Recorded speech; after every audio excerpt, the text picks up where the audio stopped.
Yo, what's happening? It is just after 9:30, and you are live with Johnny Gaz Sports. Welcome. Happy Thursday. Hope you're having a great week. It's been a weird Memorial Day week, to be honest with you. Only worked 3 days this week, but it feels like I've worked 100 days this week. I'm sure a lot of you feel the same. Welcome to Johnny Gaz Live. Let's forget about all that work stuff. Let's let the stress go, and let's talk some Detroit sports. Welcome to the show. If you're watching live or if you were watching back on a recording, I appreciate you for being involved in the channel. Say hello in the chat if you are new, if you've been here before. Whoever you are, say hello. Let's talk our Detroit Lions, Tigers, Red Wings, and Pistons. Let's go. What's up, Trim? How you doing, buddy? What up, Doe?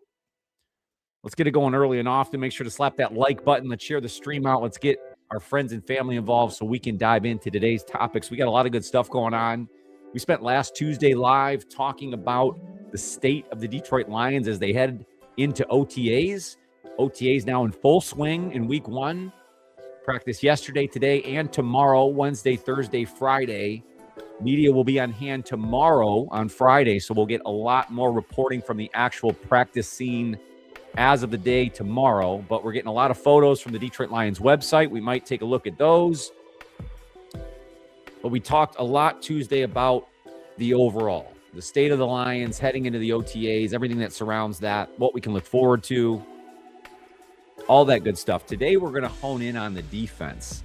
We're really going to focus in on what I think will make the ultimate difference in 2026. I mean, it's kind of proven based on what we saw last year, and we know the moniker is always defense wins championships. Well, can this Lions defense turn the corner? Can they remain healthy?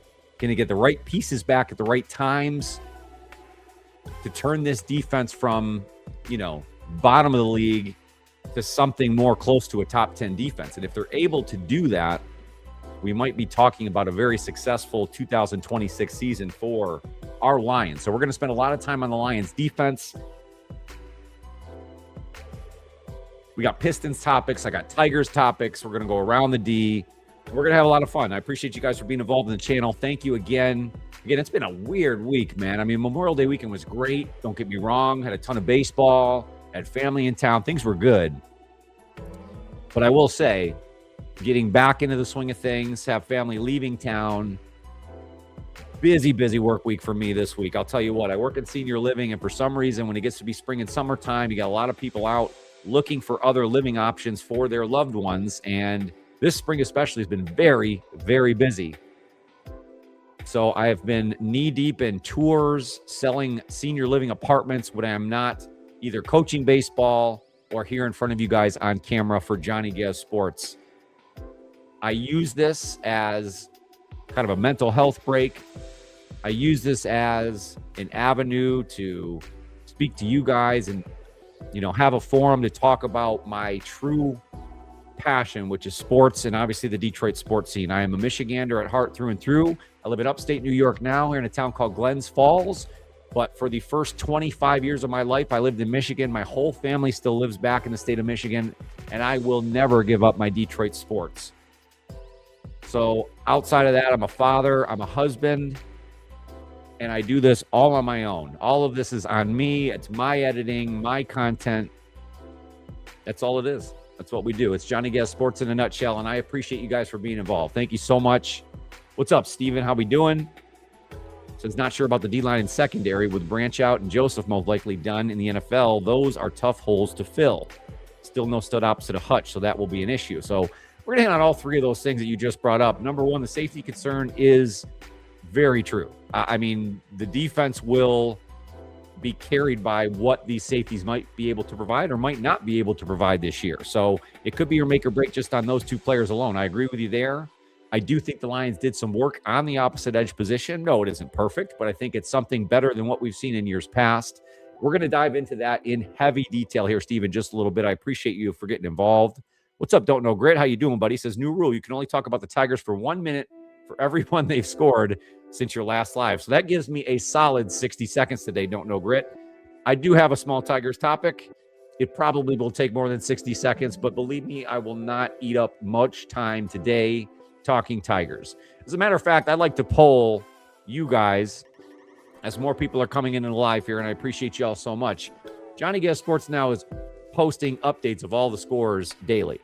And what I'm kind of getting sick of is posting losing scores every day for this Tigers team. So I may adjust that a little bit. I feel like I'm just posting negativity for half of my posts during the day because the Tigers just keep losing. So you may see that shift to just maybe a story post versus an actual post on the page. I just think we need to move forward in a different way. But I agree with you, Don't Know Grit. It is certainly not worth sitting here talking Tigers for an entire hour. We will not do that. But you bring up a very good point, and I think as we do in most of our lives, I think we should kick it off by going around the D.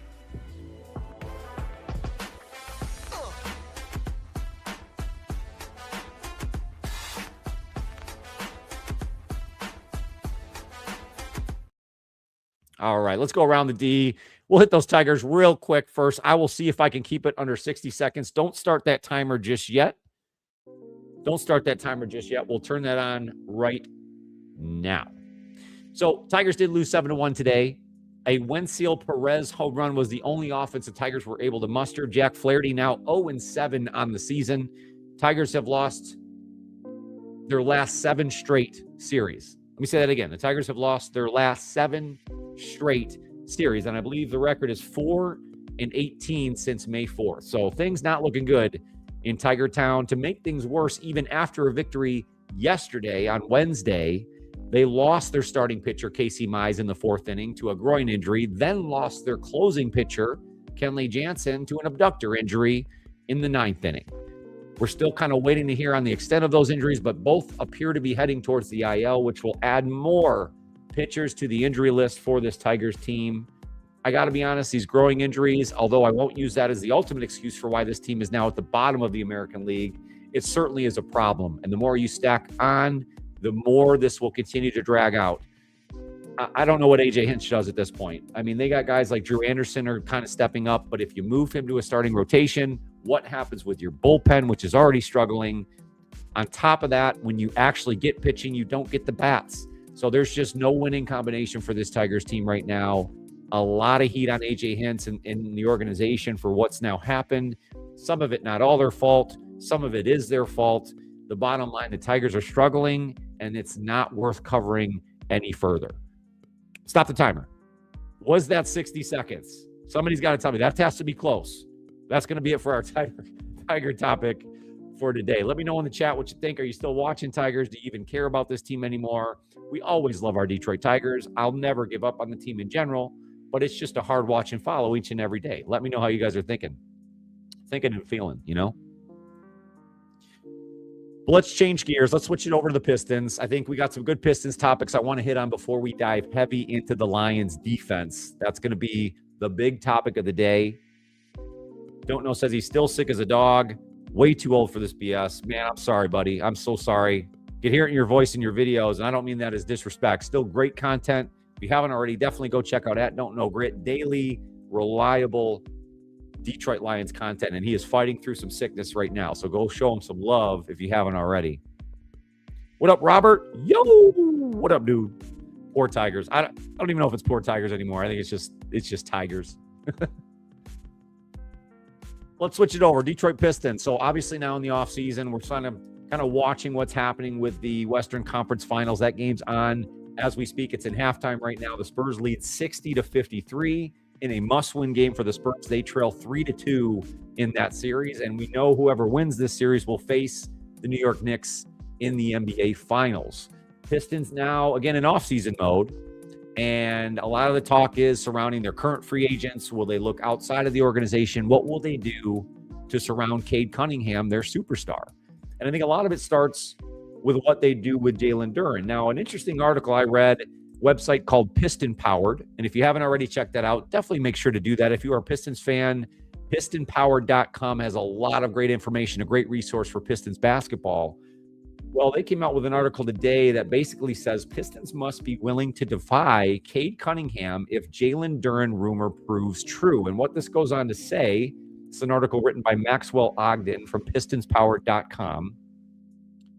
Basically, in a nutshell, goes on to say that the Pistons have told Jalen Duren, and this is rumor, that they will not offer him a supermax contract. And if what Jalen Duren is seeking is a supermax contract, then that's not going to come from the Detroit Pistons. The issue arises here that Cade Cunningham and Jalen Duren are very close. That's really Cade's boy. He advocated for Jalen Duren even after his struggles in the playoffs, supporting him through what he had done in the regular season, All-NBA, nod, All-Star center, had a great regular season that helped the Pistons get to 60 wins and a number 1 seed. Cade Cunningham obviously standing behind a lot of that to support Jalen Duren.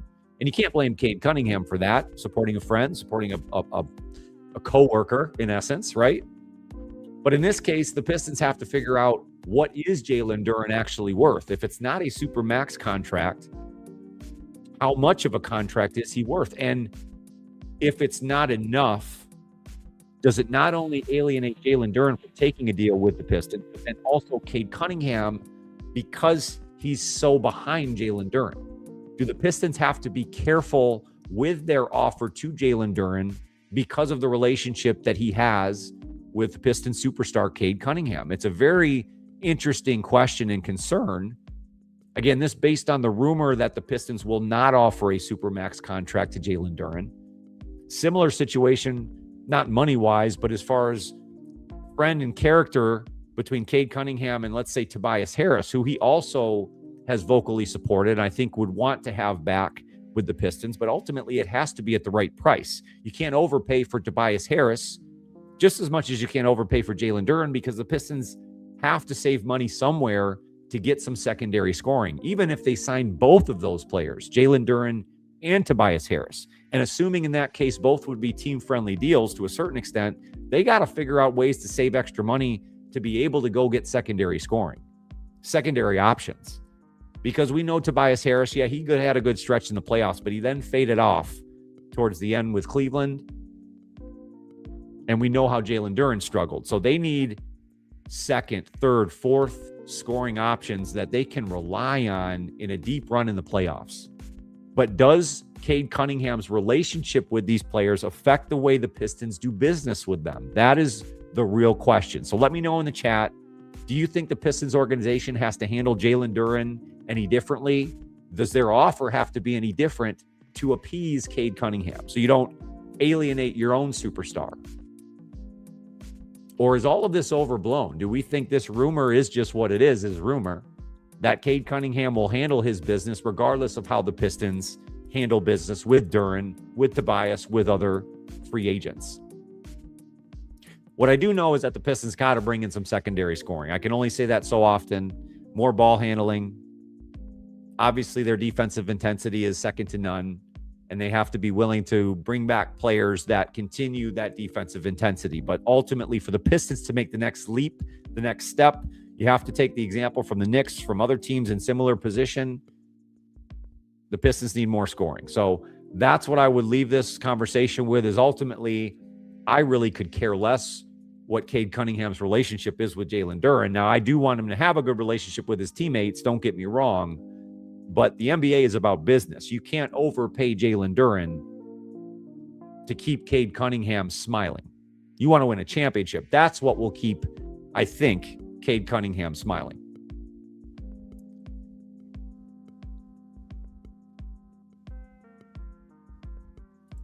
Don't Know says, the flopping is out of hand when Adam Silver is doing guest spots on the Pat McAfee show defending officiating. Yeah, he wants to stop the narrative. He wants to stop people looking at it that way. It's funny how the media shifts perspective a little bit. I think the flopping is what it is. It's a bad position. We talked about that last live, so I won't beat it up too much. Don't Know also says, if somebody is really your boy, aren't you honest with them? I mean, if my content was crap, I would hope you'd tell me. I need to put in more effort and not just tell people I'm good. That's a good point. But we have to have a conversation. No, I'm just kidding. I agree with you. I hope that that's the case. I don't know in the professional setting like that in the NBA and how close they really are, right? I mean, it's like from an outside perspective, they say close, but how close are they truly? Are they spending time together outside of the practice facility? Are they eating meals together? We don't really know that extent. I agree with you, though. Don't know. I think it has to be about business. and the true honesty of what happened in those playoffs. Jalen Duren didn't play well enough for the Pistons to get to the next level. That's the truth. And I do hope that Cade would have that kind of honest conversation.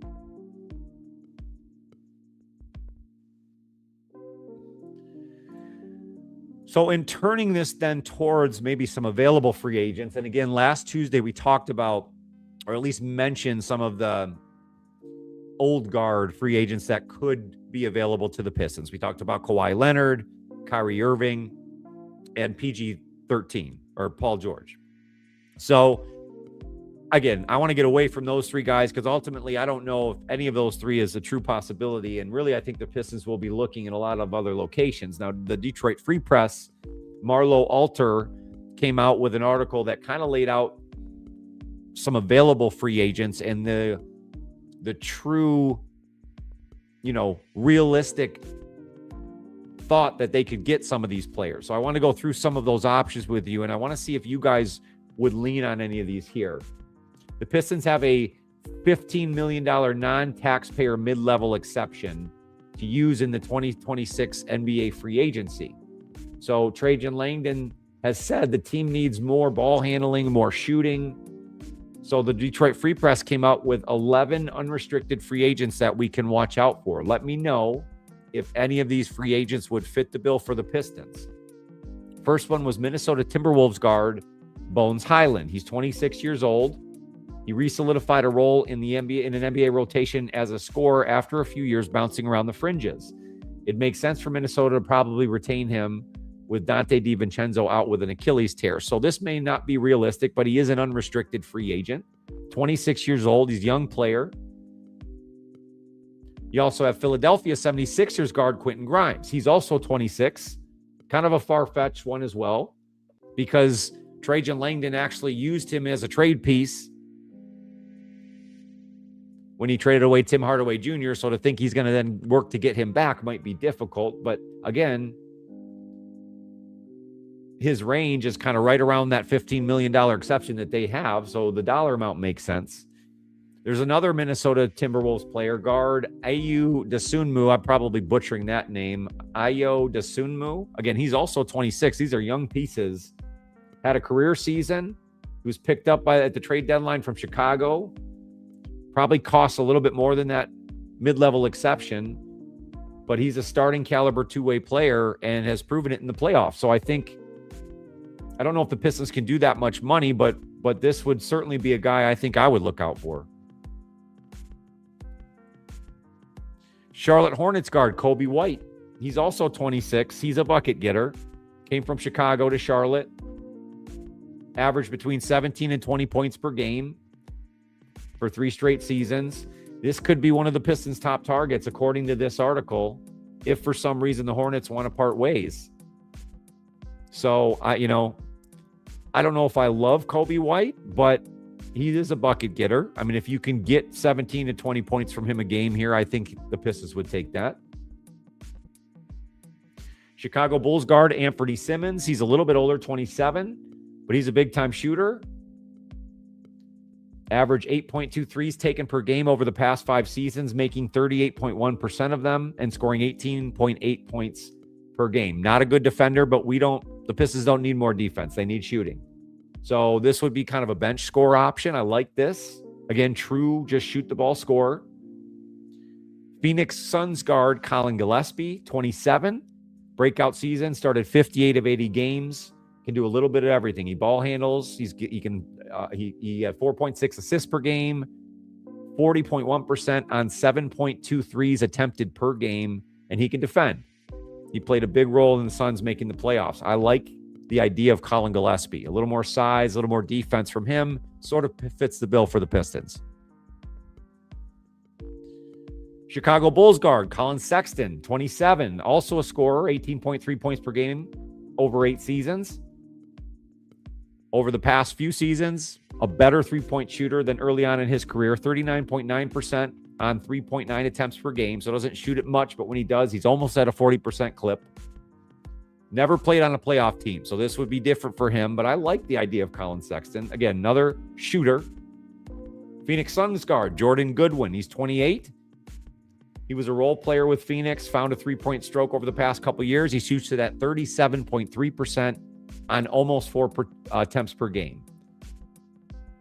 He's a two-way player, wouldn't cost the Pistons a whole bunch. So again, Jordan Goodwin with the Phoenix Suns. I like that as well. Luke Kennard with the Los Angeles Lakers. He's 30 years old, so a little bit older. Now, Kennard has been on the Pistons before, but he's also played for 5 teams in the past 9 seasons. He's still a lethal three-point shooter at 44.2% in his career. Wouldn't cost a whole lot, despite leading an NBA three-point percentage for the 3rd time this season. I like the idea of Luke Kennard. Again, pure scorer. Would he come back to the Pistons? You know, that's really a question. Miami Heat guard Norman Powell, a little bit older, 33, but he is coming off an all-star season, which saw him average a career-high 21 points. He was moved to the bench in the final weeks of the season. His salary might exceed what the Pistons are looking for, but if they can make that deal happen, that is a certainly prominent scorer, an all-star player. And then lastly, they listed Atlanta Hawks guard CJ McCollum. He's 35. Was in Atlanta last year, fit that scheme well, has good pedigree, great end of the regular season, and start to the playoff push. But again, will he cost too much for the Pistons? So you have some good options there. Out of the guys I listed, I like Luke Kennard. I like the idea of Colin Gillespie, Anthony Simmons. I mean, those are the guys I'm leaning towards in that case. Don't know likes Desanmu. Simmons would be cool. Kobe White needs volume to get his points. So would playing with Cade Cunningham get him a lot more volume? I mean, so that might be good for him. Cool hand Luke. I wouldn't mind that at all, fellas. Not at all. Not at all. So we got some good options there for the Pistons. And we will stay tuned on what happens in this Pistons offseason. I think the biggest domino to fall will be that Jalen Duren contract. You will hear it from the channel as soon as that breaks.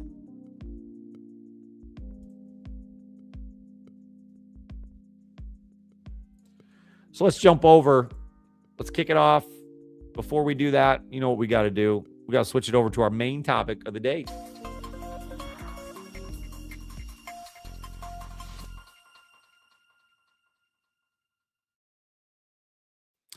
All right, it's our main topic of the day. As the title says, we're going to be talking Lions defense heading into 2026. Can this Lions defense win a Super Bowl in 2026? We'll try to get to the bottom of it towards the end of the live. So that will kick off our main topic of the day. I want to start with Jack Campbell. We talked about his contract extension, and he had his press conference, and you know, more audio came out from what was said. And as you kind of dive into it, you hear it over and over again. You start to really listen to the words he's saying.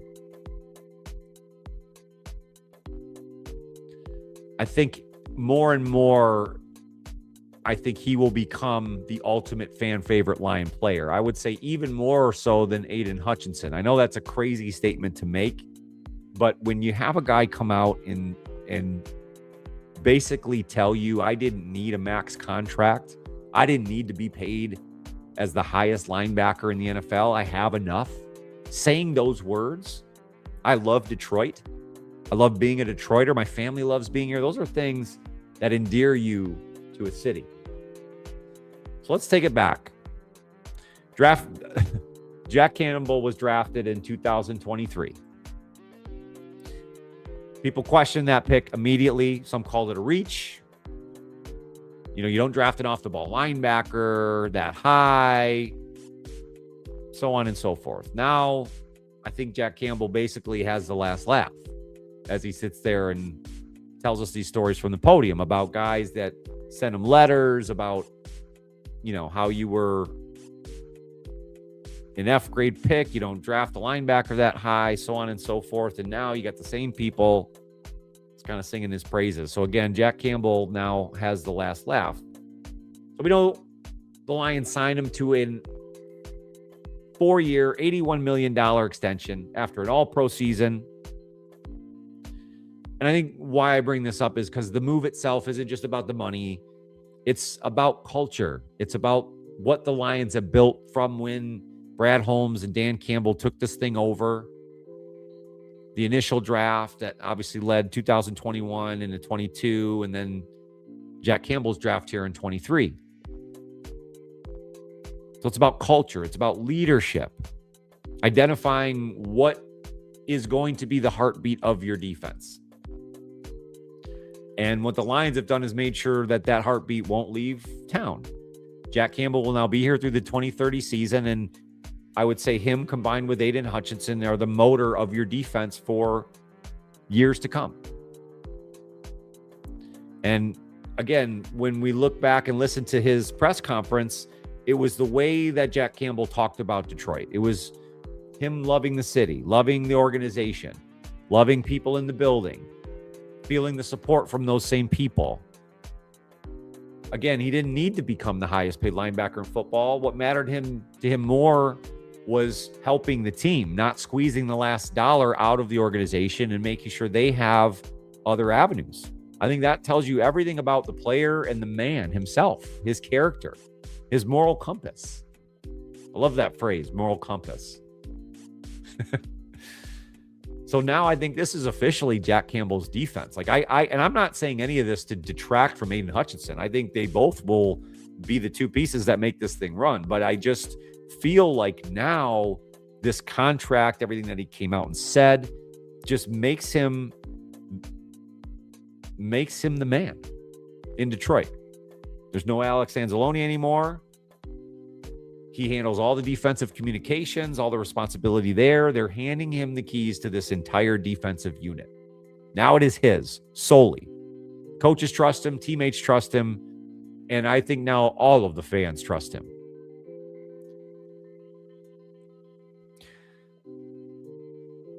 And Campbell had come out today talking about how it was refreshing to kind of see a reinvigorated spirit at OTAs.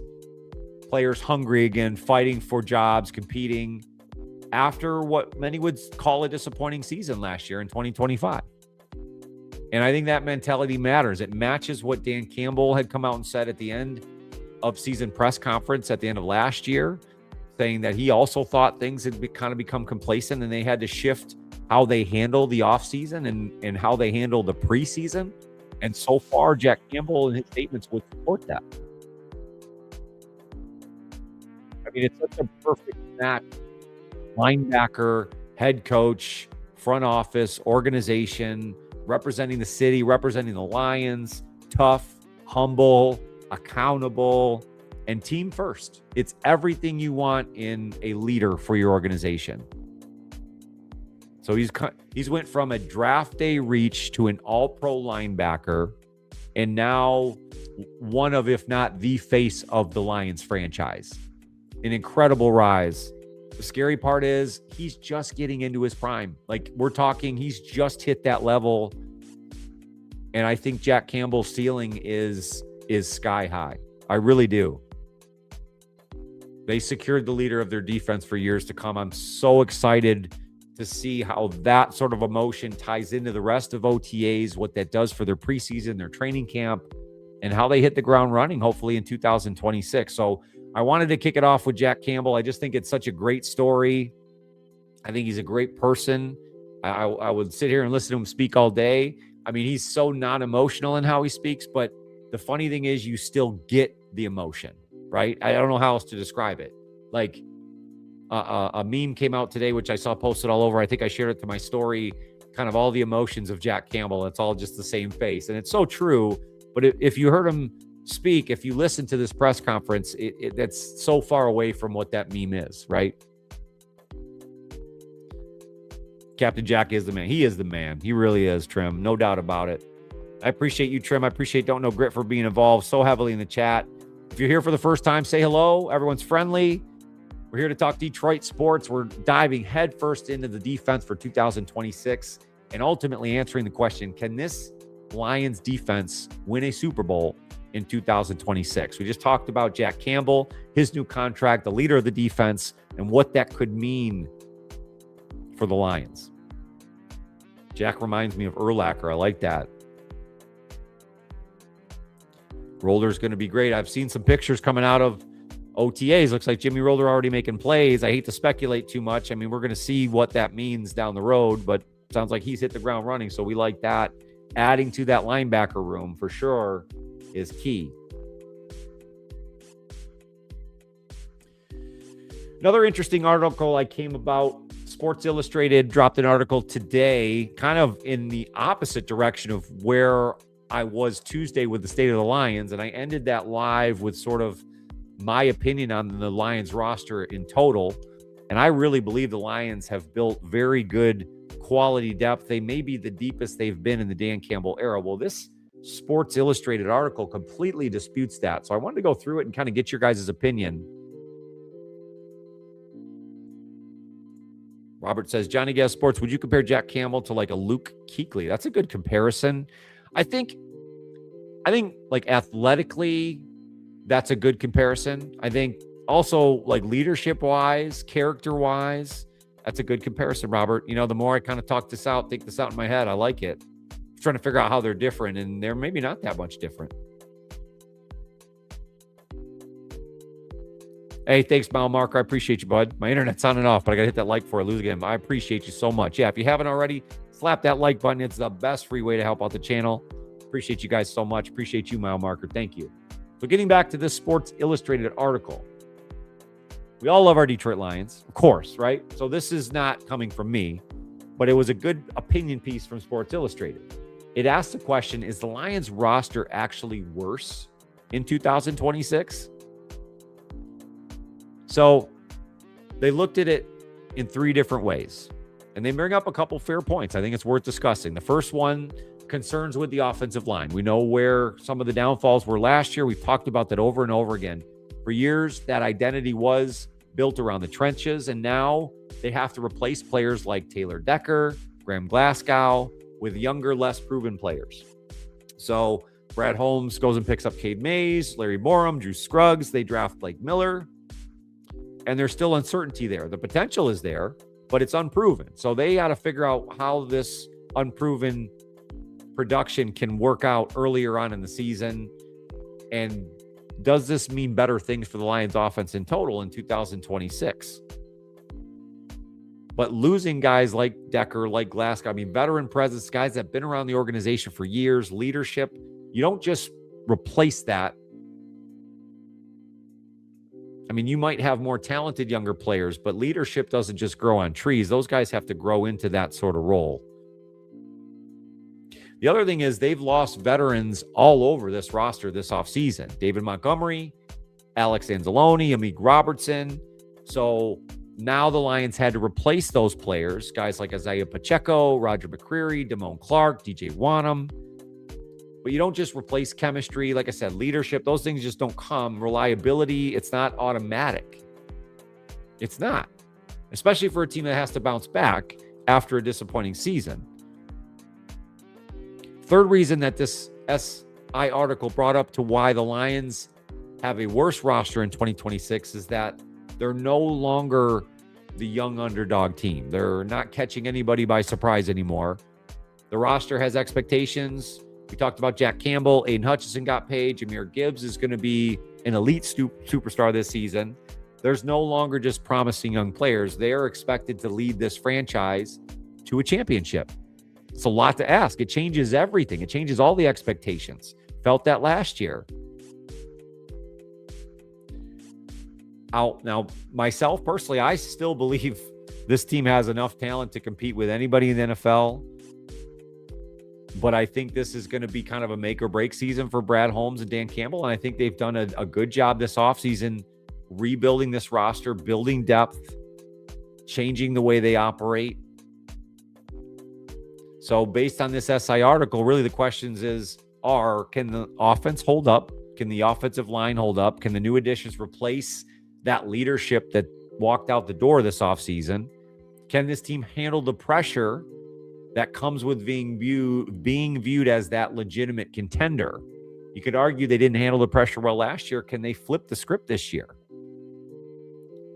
So that's what the remaining OTAs, training camp, hopefully the entire season is going to reveal. Let me know what you guys think. Do you agree at all with this SI article? Do you think the Lions roster is worse off in 2026? And do you agree with their 3 reasons? I think asking the question about the offensive line, understanding that, yes, you lost some leadership, but I do believe they undersold how they replaced that talent. I think Cade Mays was the best pickup they could have gotten. It's not Frank Ragnow, but you can't expect Cade Mays to be an all-pro center.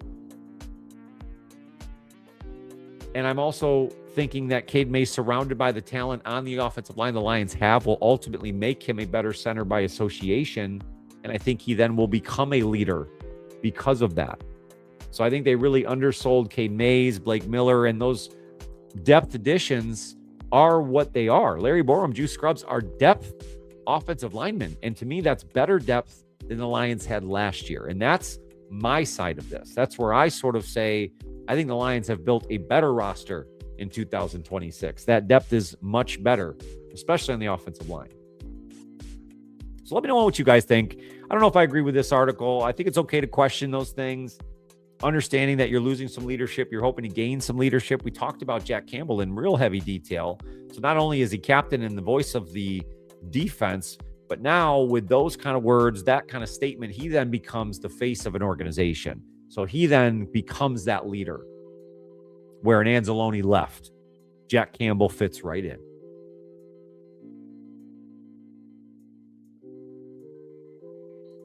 What's up, Rob Hawk? How you doing, buddy? He says, I'm excited. We're getting closer to the season. Yeah, me too, man. OTAs is kind of like that kickoff point for me because that's like finally real football, finally actual football is happening within the confines of Allen Park, and we're actually going to get football stories coming out that lead to the 2026 season. So it's really good now to kind of get this thing kicked off. Love Mays, love Miller time trim. Me too.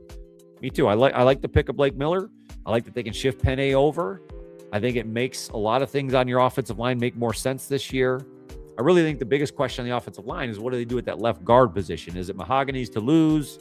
Do one of these depth pieces get in there somehow? Do you go to Miles Frazier? Because you still have Miles Frazier sitting there, suffered some injuries last year, but you picked him last year for a reason, along with Tate Ratledge. So he also will have a shot. Cade is an absolute mauler. I can't wait. I can't wait to see him. And I can't wait to see what this Lions rushing attack will do in 26. So let's stay with the Lions defense. Like I said, entering today's live, the question of the day is, can this Lions defense win a Super Bowl in 2026? Now, I'm not dismissing the offense or what needs to happen with the offensive line. We just hit on it there. But the truth is, for me, for this season to flip, for the Lions to go from 9-5 to 13-4, to go from 9 wins to 12, 13 wins, all depends on what happens with this defense this year. Does it go from a bottom-dwelling unit to closer to a top 10 unit? And if they can do that, if they can remain healthy, get the right pieces back in the right time frames, I think the Lions can get there. Kelvin Shepherd in year 2 is going to have an opportunity to make a name for himself. He was already sort of doing that early on in the season last year, and things really fell apart. But I think he'll be motivated. We know Jack Campbell's motivated, and all of that surrounding should motivate everyone in that building to hopefully get this thing going in 2026. So let's look at a couple things in more detail. And again, we're focusing in on the Lions defense. Can they win a Super Bowl in 2026? So the biggest things I think we need to watch for in OTAs. The first thing I think everybody should be looking out for is those linebacker battles. I think, injuries, again, played a part to this unit. Malcolm Rodriguez, Derek Barnes, the will linebacker spot really is where the competition lies. Alex Anzalone's gone. It would indicate to me that Malcolm Rodriguez probably enters as the favorite to get that position, to be the guy next to Jack Campbell. But with that ACL injury he suffered last year, this is a massive offseason for him. This OTA training camp, all the preseason is huge for him to re-solidify what he was before this injury, what he was in his rookie season, because they put a lot of faith behind Rodrigo, the Cowboy, and what he's able to do here in these OTAs and in the offseason will tell us a lot about where he stands. So I think watching out for what happens with the linebacker depth is going to be huge. I think the second thing to watch out for is the secondary development. And I think it all starts with what's going on with those safeties. So I want to start right there. To me, the defense for the Lions in 2026 will be made or broken based on what happens with those two safeties, Brian Branch and Kirby Joseph. Kirby Joseph has an inoperable knee. Brian Branch has the torn Achilles. Now, with the torn Achilles, there's just a recovery time frame, and you trust that Brian Branch will follow all of the rehab that he needs to do to get back onto the football field as soon as possible. I'm not as necessarily concerned about his injury as much as I am concerned with Kirby Joseph. Now, in both cases, so far through OTAs leading up to this point, we really haven't gotten a lot of word on either of those players' time frames. The Lions have done a great job in just kind of projecting out. We'll know more in a couple of weeks. We'll know more in a month. We'll know more in a few weeks. We'll know more when we get to training camp. So I don't know that we'll get solidified true injury updates for those guys until we get a little bit closer to training camp. But that's a little bit scary. And again, for me, the entire defense hinges on what happens with those two safeties. If they're able to get production out of both of those guys in 2026, I think it makes a world of difference for not only the secondary, but the defense as a whole. Kirby Joseph as your ball hawking, deep guy. Brian Branch is your jack of all trades, your Swiss Army knife, is able to come up and handle the rush, come up and handle the run, but is still athletic enough, fast enough to cover, to get his hands on the ball. He's a playmaker. He's one of the best strong safeties in the entire NFL when healthy. Kirby Joseph is an all-pro when healthy. If those guys can come back this season, give them a productive year, I think it completely changes everything else they can do with this defense. If they're not healthy, I think you really then have to rely on the development of the younger players, Terry and Arnold. We know Enos Rakestraw is coming back from injury. Lions went out and got DJ Reed. There's a lot of chemistry that needs to happen in that secondary. A lot of depth pieces. We talked about Roger McCreary, Christian Izzian. They re-signed Rock Ya-Sin, Avonte Maddox. So you're going to have a lot of familiar pieces, a few new pieces.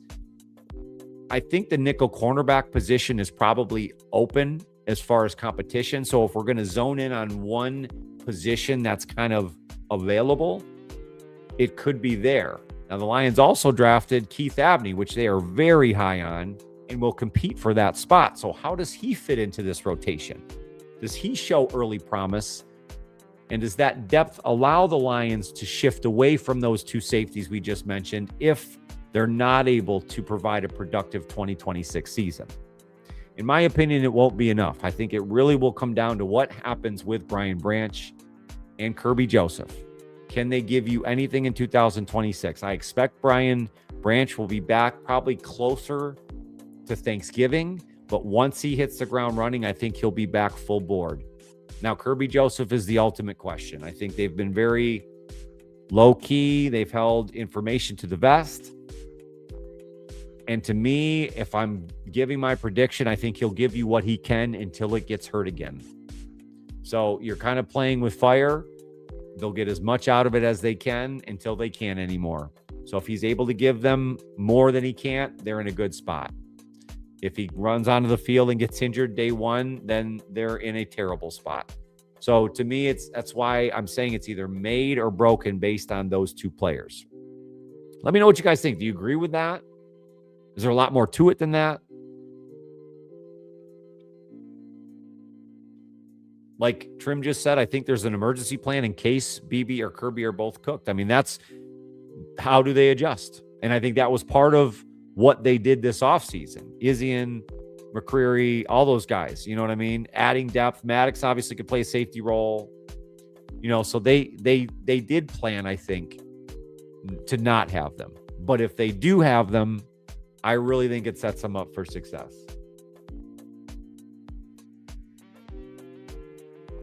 The other thing I think we got to talk about here is the actual scheme itself. I mean, the Lions have sort of shifted now how they look up front. We talked about the lack of nose tackles last Tuesday on the live.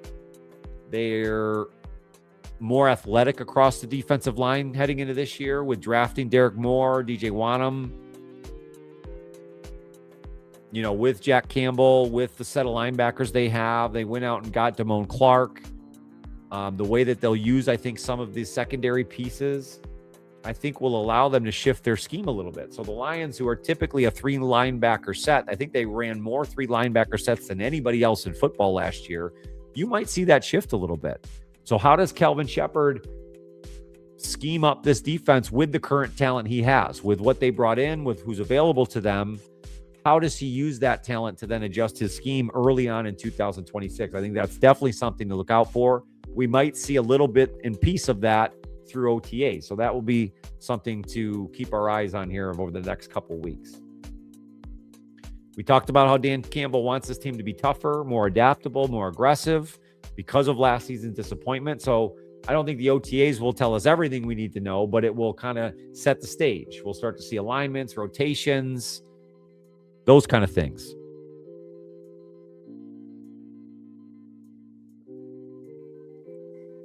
Another thing I'm looking at closely are those defensive linemen. Again, without nose tackle, we really are going to put our eyes on second-year man Tyleik Williams, but maybe even more than that, Aleem McNeil. Just as much as the safeties are so important to this Lions defense in 26, I think Aleem McNeil might be equally as important.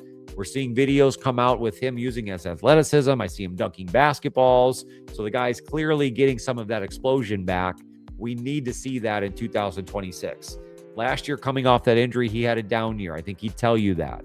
The Lions need interior pressure. They need Aleem McNeil to be the dominant force he was the year before. That makes Aiden Hutchinson better. It will allow the other pieces across the defensive line to be so much better. Pairing Aleem McNeil, a healthy, productive, dominant Aleem McNeil next to 2-year man Tyleik Williams, I think will make Tyleik an even better player. So I have good feelings about those two guys. Derek Moore, again, the draft pick, I think is the best the Lions have done opposite edge for Aiden Hutchinson in the Dan Campbell era. Derek Moore is more of a pure pass rusher, so I think they'll lean on that early until he develops some other skills and becomes more of a 3-down edge piece. But I do think that combined with the other pieces they brought in, DJ Wanham, more of a run stuffer. You have the recovering Ahmed Hassanin. So they're going to have other options to look at. That will certainly be something to pay attention to early on in OTAs in the preseason. And we spent a lot of time on this, but what is the urgency? What is the energy in this team? Does this Jack Campbell statement really hold true? Everything he talked about in his presser coming off the contract extension, do we continually see that through the rest of OTAs and training camp? This defense has to become more physical, more disciplined. They need to be more reliable week to week. That's the truth. You can't have up and down weeks. You can't fall off. If the Lions offense is going to remain consistent with where they've been the last couple of years, now we know where the issues are, offensive line, offensive coordinator, and I think they've adjusted those things. I expect the Lions offense to be back up and running just like it was in 2024. May not be a Ben Johnson offense, but I really believe that they will have one of the better offenses in all the NFL just based on the talent on that team. Now, on the defensive side, they have talent, but can they remain healthy enough? Can they get the right pieces back at the right times? Can they get the production from the players they expect? And can some of those guys that they're expecting to take a second-year, third-year leap make the jump? Tyleik Williams, Terrion Arnold, big piece to that. So let me know in the chat, what's the biggest thing you guys are watching from the Lions defense at OTAs and in training camp? Is there a particular battle, a particular player that you're keeping your eyes on through the first couple weeks of OTAs? Speaking about the safety, Shrimp says, I love both those guys. Hope they return to form. Me too, buddy. Me too. It'll mean so much for the Lions. It really will. It really will. 3-4 that aligns like a 5-2. Anyone? I like that. And I think you're onto something. Don't know. I think we'll see that. I'm that's maybe something I'm looking at more than anything else in OTAs. And maybe we won't show in OTAs. It's hard to get a full base defense out there when you're running 7-on-7s and that kind of stuff. So maybe it'll be more of a training camp picture, but I can't wait to see it.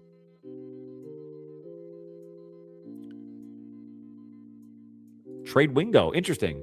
Yeah, Mekhi Wingo, we didn't mention him today. Mekhi Wingo, again, another injury comeback this year. Can they get any production out of him? Again, he's an undersized piece across the defensive line that kind of leans back into that more athletic defensive line. Does he get more run because of that? Or, does the play of Tyleik Williams, Derek Moore, some of the other pieces that they added, does that supersede what Wingo's able to provide? And if that's the case, maybe there isn't room for him. Mike Barker Hotmail, how you doing, buddy? Appreciate you getting involved in the chat. Says this is far more flexible defense. Shep can plan better against defenses he'll be facing. I agree with you. They're going to be faster, more athletic. I think they'll have more depth in the secondary, regardless of if the safeties play or not. Now, I'd rather have them both on the field, but I agree with you. I think that's a good statement. Trim says Goff will be an MVP candidate. I think you're right. He's kind of been on the fringes outside of that the last couple of years. I think if the offensive line shifts back into form like we expect, I think that immediately puts Jared Goff back in an MVP conversation. Rob Hawk says they must know something about Wingo that we don't know. Why else would they keep him around? I think they like Wingo. They really liked Wingo before he had his injury problems. I mean, we heard a lot about kind of some of the things, and he saw some PT before those things start to happen. I think it'll be a good battle across the defensive line. Again, my worry for Wingo is him just kind of being phased out by the other talent on the team.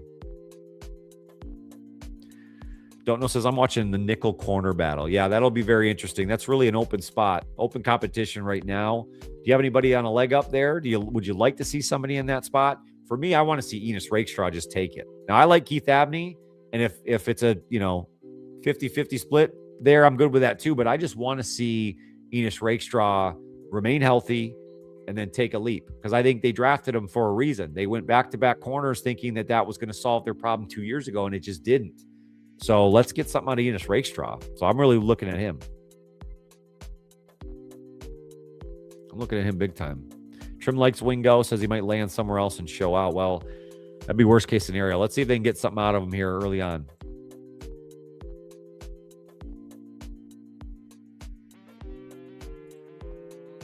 The rake has to perform. I like that. The rake. I hope he sees so much playing time that you got Lions fans holding rake signs. You got people literally holding rakes in Ford Field. If that's happening, things have gone very well, Trim. I like that. A couple of rookie D linemen we did not bring up that I want to mention here. Again, something to maybe look out for OTAs. The Lions did pick up Skylar Gill-Howard and Tyre West. So they're looking, we talked about the versatility across their defensive line. Both of these guys kind of fit exactly what Brad Holmes and Kelvin Shepard want up front. According to Tim Twentyman of DetroitLions.com, both rookies are trying to prove they can line up in multiple spots and create pressure in different ways, showing that versatility. And like Mekhi Wingo, the same idea is if they can show that versatility, willingness to be able to play multiple positions across the defensive line, that will give them more opportunity for playing time. Gil Howard, very interesting because he actually started at linebacker before adding a little bit of weight and then becoming a defensive lineman. So he already has some versatility built in by previous play time. But even with the added size, he still moves like an athlete. Detroit, I think, likes his quickness, that leverage that he'll provide. He's got a motor on him. Those are the kind of players that can carve out a role here in this defense. Now, Tyre West flashed at Tennessee whenever he got opportunities. He was mostly an edge, but I think he also wants to show that flexibility. Lions will have to see that, maybe sliding inside on passing downs. If they're able to do that, that will be huge for not only those guys, but the Lions defense. And making this roster isn't just easy anymore. Even UDFA's late round draft picks are going to have a tough time because of the depth the Lions have built. These guys are going to be in that situation. So, this isn't the old Lions. This is a Super Bowl contender, right? That's what we're talking about, with depth everywhere. And that has to exist on the defensive front. So if these rookies want snaps, they're going to have to show that they can do multiple jobs. And to me, that's why OTAs matter. Those kind of things allow guys to show that motor, show their versatility, work themselves into snaps when the pads come on. So those are two guys definitely to keep our eyes on. Skylar Gill-Howard, Tyre West. Can they make this roster? Can they show enough versatility across the defensive line to where the Lions just can't pass on them? Is it Tyree? Is that what it is? Tyree West? All right, that makes sense. Tyre. Like, spell it any worse for us, could you? Oh, well, hey, that's why Don't Know Grid is so reliable, because he does the research, he puts in the time and the effort, and I love it. So it's Tyree West, and I just butchered his name like 4 times in that piece. So thank you very much for correcting me. That's the thing. That's really it right there. Don't know. It's interesting with Enos because that spot was his 2 years ago before he got injured. Is there a drop-off? I mean, that's really the thing. Can he regain form? Do the Lions trust him the same? Tyree West. Yes, thank you. Trim, that's allowed. Laughing face is allowed. We'll learn. Let's hope that Tyre is so good that all we know is Tyree West from this point forward. And Tyree West is our guy as he dominates across the defensive line for the Lions. Maybe he'll be the surprise piece coming out of training camp. I would love it. I would love it. I would love it. So yeah, guys, just to recap, can the Lions defense win a Super Bowl in 2026? I say yes, dependent on 2 things. 1, the health of their safeties. If they're able to get some kind of production out of Brian Branch and Kirby Joseph, I think their presence alone increases the effectiveness and what this defense can do. The second piece to this, I think, is what happens across the defensive line. Did the Lions find the right pieces opposite Aiden Hutchinson and adjust this athletic front enough to make a difference to where they now can get after the quarterback, pressure in a more timely fashion, and force the hand of the opposing offense? Dictate what's happening rather than being dictated on. Does that make sense? Dictated on? I just made that up. I don't know. But the truth is, safeties in that defensive front will make and break. I have no qualms about what will happen with this Lions linebacking room. I think Jack Campbell alone resets the pace there. I think Mel Rodriguez will come back full fire. And I like some of the other pieces they have there, but I ultimately think they're going to be using this secondary a lot different in 2026. We're relying on the safety room, but even without those 2 pieces, I think they will have a lot more quality depth to rely on to hopefully carry them through the tough parts of this 2026 season.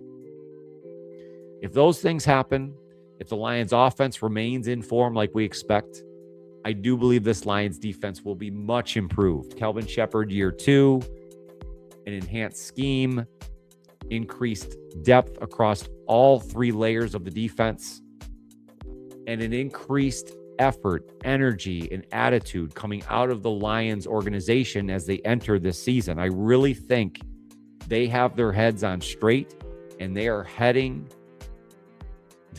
They want a championship. I'll put it that way.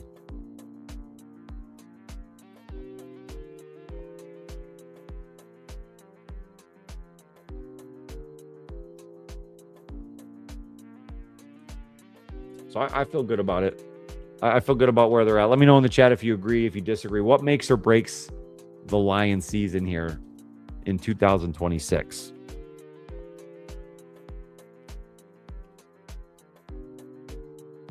How do you pronounce that? Aiden Kianania? Kianania? Am I saying that right? Kianania. Yeah, we didn't mention him today. I mean, he's, undrafted free agent, defensive tackle. Again, he'll compete for a spot along with Skylar Gill-Howard, Tyree West, right? Will those guys show enough versatility across the defensive line to make this roster? Yes to the Super Bowl. Super Bowl or bust. I love it. Yeah, it's a good name. That's a tough name. I've had a tough time with names this evening, guys. Pedicini, I love it. Trim, you're right. T's very involved. Sam Laporta, again, there's something we didn't talk about today. Kind of hit on that last week or on Tuesday a little bit. And we might hit on that in a future episode. The importance that Sam Laporta will have on this offense, along with everything else. But, we talked about Jack Conklin. Tyler Conklin. And we know the ever so beautiful Brock Wright. So, I mean, the tight ends are going to play a very big role this year. 14 wins in a Super Bowl. I love it, Rob. Sing it, buddy. Sing it, my man. What's up, Mike? See you again. Lions had a top 10 defense in the first quarter of the season. I'm really not worried about it. The one thing that people don't seem to remember is that most Lions sacks were well over 3 seconds. That's the thing. It's about getting the quarterback in a more timely fashion. Time to sack, time to pressure, TOP. It's all about how quickly they're getting at it. You're right. Because a sack after a mad scramble, it is what it is. But to get in the quarterback's face in less than a second or less than 2 seconds, that affects what an entire offense is doing. I agree with you, Mike. 100%. That's a good point. Robert says, Johnny Gaz Sports, I think Dan killed the joint practices to reduce the wear and tear on their DBs and decrease injury. I think you're right. No rookie minicamp. I don't think the intensity of the practices will go away, but not having the joint practices certainly takes away a lot of the unnecessary intensity. Remember, they were fighting all over the place last year. Those joint practices just breed intensity. So I think you're right, Robert. I think that'll kind of help the cause a little bit. Dictated on is up there with resolidification. I swear to God, I make something. It's just top of the head. I do have a college degree. I have 2 college degrees, but I speak like I got a GED. So things happen. Life just takes you where you want to take you.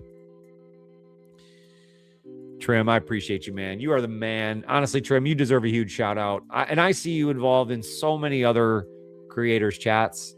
You do such a good job of keeping the chat rolling. You're engaging. You're fun to talk to. You just seem like a good dude. So I appreciate you, man. I want you to know that from me to you. Thank you, my dude. Lions were missing rush up the middle last year. That was a big difference. Yeah, there's where Aleem McNeil needs to come into play. We need Aleem and Tyleek to dominate.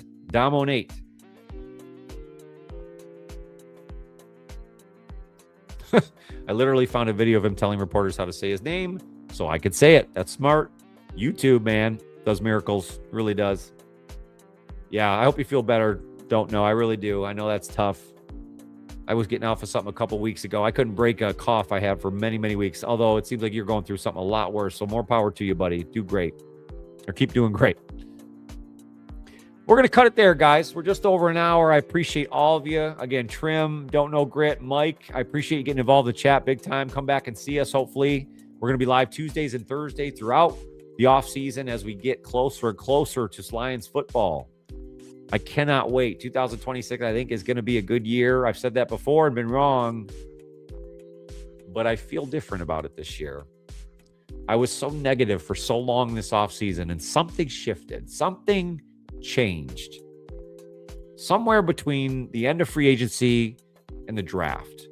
Something shifted in my heart, and I don't know what it is. I can't even really point to one specific move. I think it might have been the totality of the offseason in general. But I think the Lions have now built a ton of good depth. And I never like to lean on injuries, but the truth is they need a little injury luck. If they can get that, all of this rounds into form. I really believe that to be the case. Side note, I'm trying Honey Vanilla Halls cough drops for the first time, and these might have just changed my life. Honey Vanilla sounds delicious.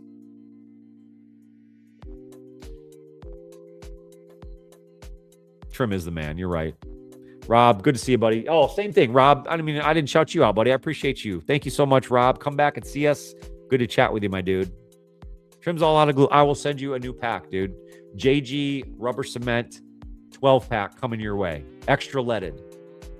You know? Let's kick it, guys. I appreciate you. All right.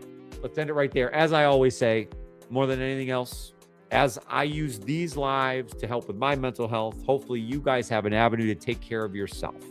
That is so important. I say it all the time, and I'm being serious. You got to have good mental health to take care of yourself and the ones around you. Reach out to somebody, talk to a therapist, talk to a friend. Reach out to me. Send me a DM, send me an email. We're here for you. Chat's here for you.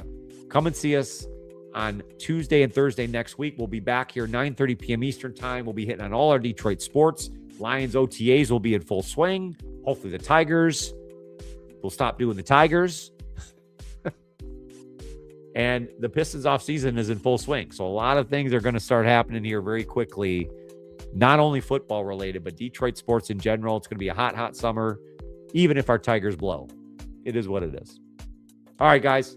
Have a great rest of your night. Have a fantastic weekend ahead. I will have content coming out all weekend long. We'll update with all of the Detroit sports scores and all the stuff you come to love. Make sure to check me out on all your social medias. Any social media you can look for at Johnny Gaz Sports. You will find concise, reliable Detroit sports content. Have a fantastic rest of your night. I'll see y'all very, very soon. I'll keep talking until I can find my exit strategy. There it is. Peace.